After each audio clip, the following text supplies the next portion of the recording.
dal leen ak jàmm ci AGT News chaîne bi leen di jox xibaar yi wér te wóor abonné leen ngir dara bañ leen a raw. AGT News. Nous y avons inclus la redevance minière, donc les montants relatifs aux redevances minières, donc qui sont des obligations, je dirais fiscales, en tout cas financières, que la société doit donner donc à l'État du Sénégal. Donc je pense que pour l'année 2023, donc actuellement vous êtes au mois de mars. Et aujourd'hui nous sommes au dernier trimestre de l'année 2024. Donc vous êtes en retard d'1 an et demi. Et la trimestrialisation, si je peux m'exprimer comme tel, de la redevance minière, obéissait à un besoin pressant de liquidité. Parce que la redevance est une obligation. L'État pouvait calculer la redevance ou faire l'obligation sur la base de l'annualité. Aujourd'hui, ici, on dit que la redevance minière est due après chaque trimestre. Donc, il faut que la redevance soit versée dans les meilleurs délais, conformément aux obligations contenues dans les conventions minières, mais aussi et surtout dans le code minier de 2016. J'avais plusieurs préoccupations. Tout d'abord, par rapport à l'usine SSP. Je suis heureux de constater que lors de notre entretien individuel, donc j'avais insisté sur ça, que le projet porté par le président de la République, son Excellence M. Bassirou Diomaye Diakhar Faye, mise sur l'endogénisation de l'économie.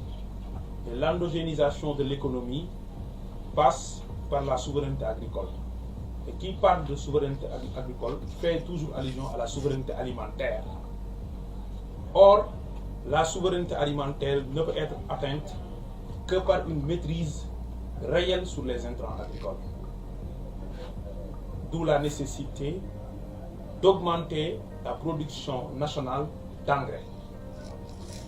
Mais j'ai une inquiétude là-dessus, parce que l'investisseur que nous avons vu ici, nous sommes heureux de voir que ces investissements ont permis à la société, en tout cas vont permettre à la société d'augmenter sa capacité de production, mais de migrer vers l'industrie. Nous sommes heureux. Mais nous savons que ce pays a des besoins aussi en matière d'intrants agricoles. Il ne faut pas, je dis bien qu'il ne faut pas, que ces investissements puissent déboucher sur une production d'engrais qui alimente l'agriculture d'autres pays sans que l'État du Sénégal n'en bénéficie. Pourquoi je le dis? Parce que le rapport que nous avons avec nous, lorsque nous avons fait une étude complète sur les phosphates dans le pays, nous a donné des chiffres alarmants. Avant l'embargo sur le Mali, dans le cadre des sanctions uniques de la céréale, le Sénégal exportait plus de 400 000 tonnes d'engrais par an, dont 73% étaient destinés au Mali. Après l'embargo sur le Mali, aujourd'hui le Sénégal exporte par an 129 000 tonnes d'engrais. Là où le besoin du marché local sénégalais pour alimenter l'agriculture est de 100 000 tonnes. Donc, aujourd'hui, les ICS exportent les engrais, alors que l'agriculture sénégalaise a besoin d'engrais. D'où la nécessité de parler de la destination de cette production d'engrais. Et nous sommes ouverts sur cette question, parce que c'est une question qui nous préoccupe. Puisque lorsque nous intervenons dans le secteur minier, ce n'est pas l'amont qui nous intéresse, la production, la dividende, la mine en tant que telle, mais l'aval. C'est-à-dire la destination de la production minière, comme je le dis, en ce qui concerne les mines, lorsque nous parlons de phosphate, ce qui nous intéresse, nous Sénégalais, c'est l'agriculture, c'est les engrais. Parce que dans le monde, 85% de la production mondiale de phosphate est dérivée vers la production d'engrais. 15% vers les détergents, le savon, etc., à travers ce qu'on appelle les substances intermédiaires et même dans l'industrie des bombes. Donc quand on parle de phosphate, c'est pour l'agriculture. Donc lorsqu'il y a des investisseurs qui viennent d'autres pays, nous sommes heureux d'accueillir ces investissements, parce que le Sénégal est un pays ouvert. Il faut que ces investissements aussi puissent répondre aux exigences et aux besoins d'approvisionnement du marché local sénégalais avant de viser le marché international. Donc c'était une première préoccupation. Deuxième élément, c'était par rapport aux réalisations en matière RSE. Je suis heureux de voir que vous avez fait beaucoup d'efforts, parce que ça vous tient à cœur, parce que nous vous connaissons parce que nous connaissons votre engagement à titre individuel. Et c'est cet engagement-là qui a été reproduit dans l'esprit ou dans la culture d'entreprise. Et ça, c'est important. Et nous vous encourageons à poursuivre cette dynamique parce que vous êtes une fierté. Mais dans la terminologie, je veux que vous évoluiez. Parce que quand je parle d'évolution, parce que depuis décembre 2022, vous avez signé un avenant relativement aux modalités d'application du Fonds d'appui au développement local. N'est-ce pas? Pourquoi le mécanisme du Fonds d'appui au développement local a été introduit dans le Code minier de 2016? Parce que l'État du Sénégal a constaté que la RSE ne sert pas à grand chose. C'est la raison pour laquelle le Code minier fait obligation à l'ensemble des compagnies, quel que soit le titre minier détenu, d'octroyer 0,5% du chiffre d'affaires, pas du bénéfice, mais du chiffre d'affaires pour alimenter le Fonds d'appui au développement local. Je pense que les chiffres que nous avons ici sont les chiffres détaillés, mais il nous faut les coûts en matière RSE par an. Pas par commune, mais par an.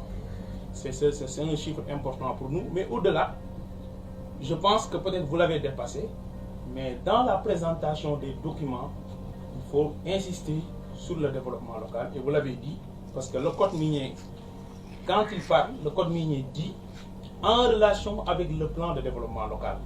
Parce que ce sont les populations qui savent ce dont elles ont besoin.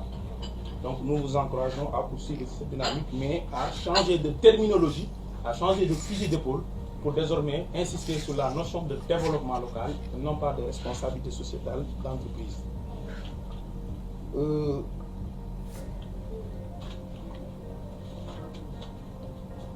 Concernant le déplacement des villages de Mengen, voilà, donc madame le préfet, donc, je pense que nous aurons besoin en tout cas d'informations sur la situation actuelle donc, de ce processus de déplacement qui pour moi est toujours un raté, si je peux m'exprimer comme tel dans la plupart des sociétés minières. Parce que lorsque, comme on dit, indemnisation, c'est-à-dire vous ne pouvez même pas compenser les pertes. Parce que lorsque vous déplacez un village, c'est toute une histoire que les gens perdent. Il y a des cimetières, il y a des écoles, il y a des mosquées.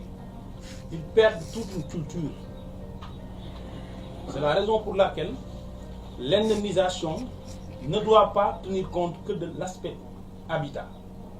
Mais le volet économique est important parce que les populations vivaient de leur milieu naturel. Parce que nous sommes en zone rurale. Alors, lorsque les populations sont déplacées, il faut tenir compte du lieu comment on dit, du lieu du site de recasement, de l'aspect économique, pour qu'elles puissent vivre. Parce que nous, lorsque nous avons entamé une série de visites dans la région de Thiès, le constat que nous avons, qu'il y a des populations qui ont été déplacées, qui sont dans des maisons qui répondent aux commodités, mais en réalité, elles ne peuvent plus vivre économiquement. C'est ça la vérité, parce qu'elles vivaient du pâturage et de l'agriculture.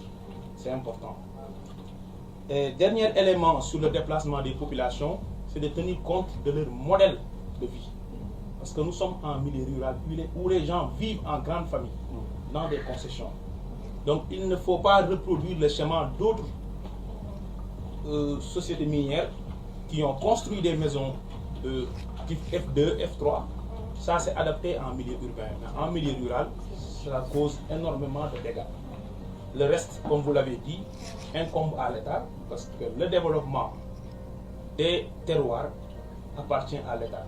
Vous, en tant que compagnie minière, on vous demande à indemniser parce que c'est une obligation du code minier, parce que c'est l'activité économique que vous êtes en train de faire qui a causé le déplacement des populations. Donc, Madame le Préfet, en tout cas, nous voudrions la situation réelle sur ça, mais aussi et surtout qu'ensemble, en relation avec l'administration des mines, donc veiller à ce que les droits et les préoccupations des populations soient tenus en compte.